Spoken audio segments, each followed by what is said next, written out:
बेटी के नाम पत्र। नैनी जेल 26 अक्टूबर 1930।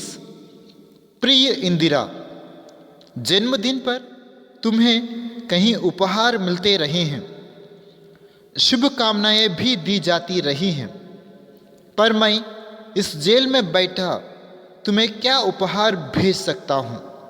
हाँ, मेरी शुभकामनाएं सदा तुम्हारे साथ रहेंगी।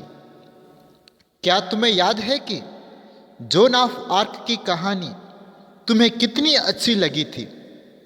तुम स्वयं भी तो उसी की तरह बनना चाहती थी, पर साधारण पुरुष तथा स्त्रियां इतने साहसी नहीं होते। वे तो अपने प्रतिदिन के कामों, बाल बच्चों तथा घर की चिंताओं में ही फंसे रहते हैं। परंतु एक समय ऐसा आ जाता है कि किसी महान उद्देश्य की पूर्ति के लिए सभी लोगों में असीम उत्साह बढ़ जाता है। साधारण पुरुष वीर बन जाते हैं और स्त्रियां वीरांगनाएं। आजकल हमारे भारत के इतिहास का निर्माण हो रहा है।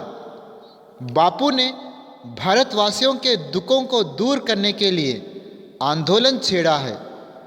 मैं और तुम बहुत ही भाग्यशाली है कि यह आंदोलन हमारी आंखों के सामने हो रहा है और हम भी इसमें कुछ भाग ले रहे हैं। एक महान उद्देश्य हमारे सामने है और इसकी पूर्ति के लिए बहुत कुछ करना है। अब सोचना यहाँ है कि इस महान आंदोलन में हमारा कर्तव्य क्या है, इसमें हम किस तरह भाग ले। परंतु जो कुछ भी हम करें, हमें इतना अवश्य स्मरण रखना चाहिए कि इससे हमारे देश को हानि न पहुंचे। कई बार हम संदेह में भी पड़ जाते हैं कि हम क्या करें क्या न करें। यह निश्चय करना कोई सरल कार्य नहीं है।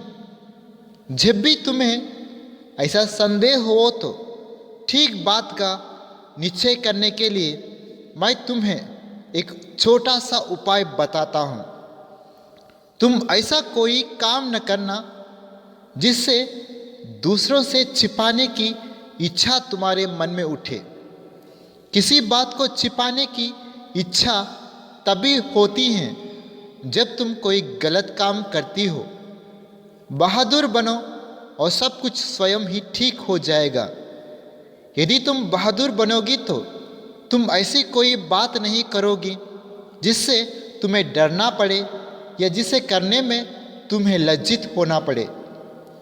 तुम्हें यह तो मालूम ही है कि बापूजी के नेतृत्व में स्वतंत्रता का जो आंदोलन चलाया जा रहा है, उसमें छिपा रखने जैसी कोई बात नहीं है। हम तो सभी काम दिन के उजाले में करते हैं। अच्छा बेटी, अब विदा। भारत की सेवा के लिए तुम बहादुर सिपाही बनो, यही मेरी शुभकामना है। तुम्हारा पिता जवाहरलाल, जोन ऑफ आर्क। इनका जन्म 1412 में हुआ, उनकी मृत्यु 1431 में हुआ। वे फ्रांस की वीरांगना थी। इनका जन्म पूर्वी फ्रांस के एक किसान परिवार में हुआ था। ये बचपन से ही साहसी थी। 12 वर्ष की अल्पायु में ही इन्होंने दृढ़ निश्चय कर लिया था कि वे अपनी मातृभूमि फ्रांस को अंग्रेजों के चंगुल से मुक्त कराएंगी। इन्होंने अंग्रेजों के विरुद्ध कई लड़ाइयाँ लड़ी, विजय प्राप्त की। आज भी इनका जीवन प्रेरणा का स्रोत है।